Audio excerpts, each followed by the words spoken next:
Hello, my name is Ashley Scher. I'm the founder and CEO of ShareLove.Fund. This is a video for incarcerated women, a meditation, a 10-minute meditation from the beaches of Cabo San Lucas. And it's about staying present for learning, for work. While in custody, it's also an opportunity to get an education.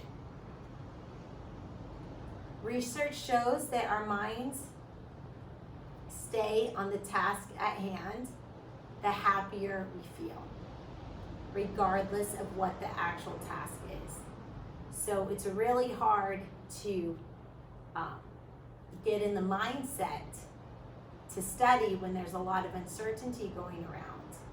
However, to prevent that negative spiral, mindfulness and meditation is a way to sort of reset the brain, to focus on things to be thankful for, so that you can be in the best mindset to take advantage of different programs that might be in your facility to earn the degrees that you can. At ShareLove.Fund, we offer a free RYT 200, RYT 300, RYT 500, our PYT, the prenatal degree, and our CYT, the children's yoga degree, as well as the YSAPs, the continuing yoga education provider degrees. We offer them for free to be an accredited yoga teacher so that you can have a livelihood should you need it that respects your mind, body, and soul. Let's start with taking a few breaths together. From time to time, I'll be silent, and that's an opportunity for you to customize this meditation to be your own. You can breathe in through your nose and out through your mouth, or however is comfortable for you.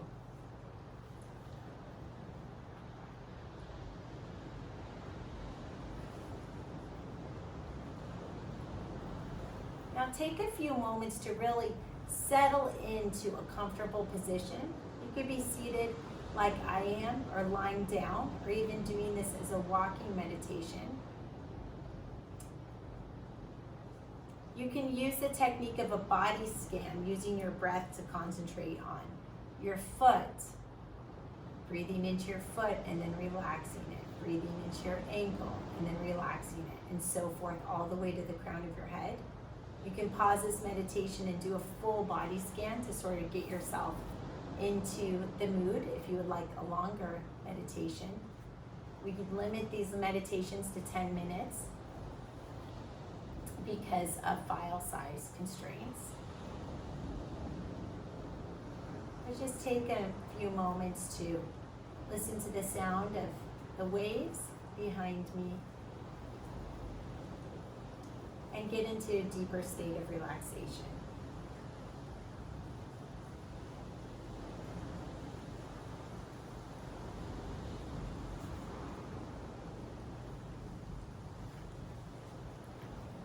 Choose to use this time to notice and be with what's happening without trying to change it or get rid of it or judge it. Notice how you feel right now.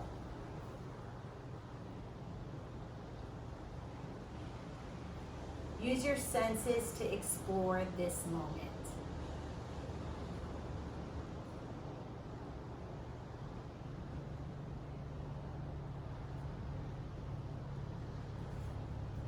Washing yourself, or studying something, or performing any other task can be interesting if you decide to find something interesting about it. So just think about that. Any task you do, even breathing and feeling your breath through your body, anything you do can be interesting if you decide to find something interesting about it.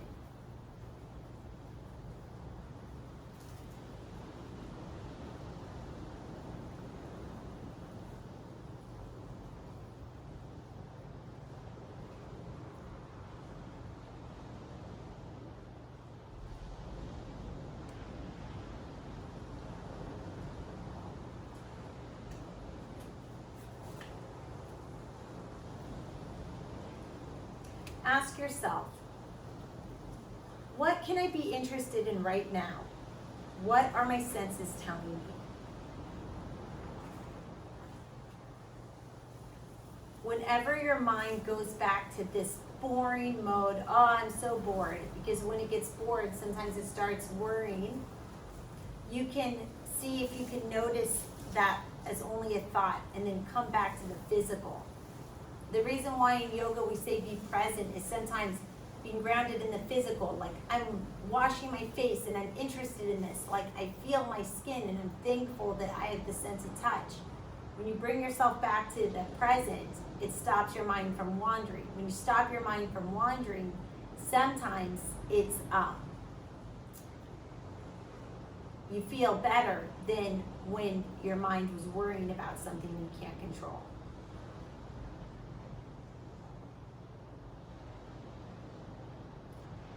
So focusing on the task at hand, or even focusing on your breath or your body position, like even sitting up straight is work, and you can just focus on that, and that can keep your mind from wandering. This practice gets at the heart of mindful exploration because it's all about changing your automatic response to stimulus. And it lets you see that you are in control of your mind and your relationship to the world. Take it deeper by exploring as many of your automatic judgments as you like. Start to notice and not judge what immediate thoughts come up when you look at someone new, hear a sound, or listen to those in authority. Consider, what can I learn from this person or this moment? And by learning from someone, that doesn't mean that they have more to offer than you. That means maybe you're learning what you don't want to be like. Doesn't mean they're better. It just means that you can learn something from everyone, even if you're learning what you don't like. Now let's conclude a little bit by talking about our brain and the negative bias that our brain may have. If you've ever focused on the negative more than the positive, or felt like one bad thing got stuck in your brain and you've repeated it over and over, or that something happened and that something just ruined your whole day and you just weigh one thing over everything else that happened, you've experienced something called the negative bias. A bias is like favoritism. Like sometimes our brain favors the negative thing. Like instead of saying, yippee, I'm alive, our brain is like thinking, this is the pits, I'm here. It's a habit that we all have experienced.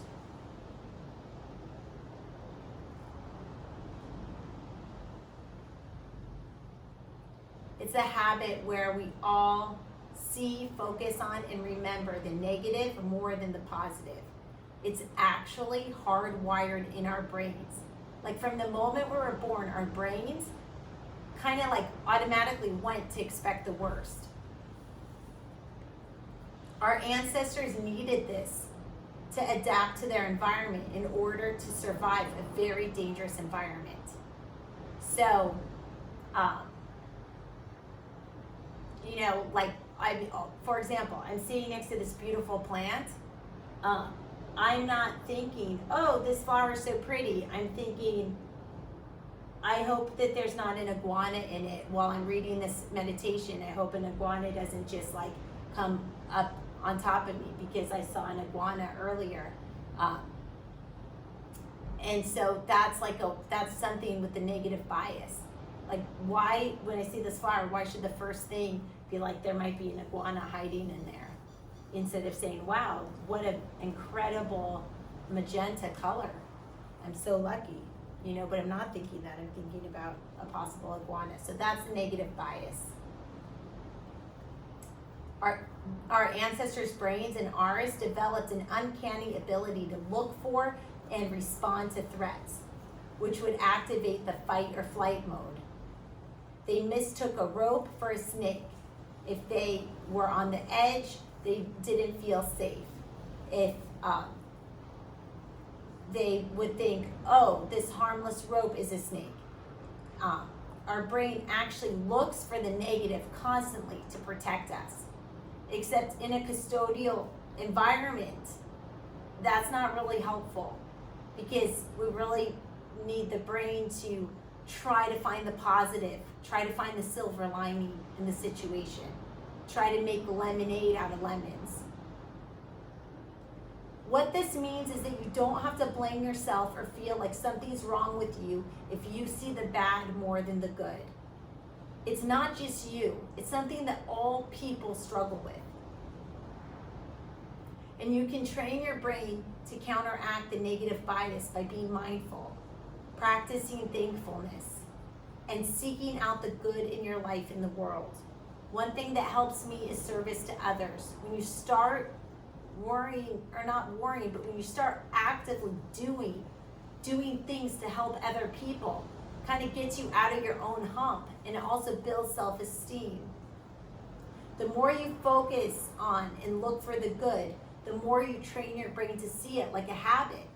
And so some people have a thankfulness practice where every morning they say 3 things that they're thankful for. So with that, I conclude this meditation on how to stay present. One way to stay present for class or vocational training is to focus on what to be thankful for. Namaste.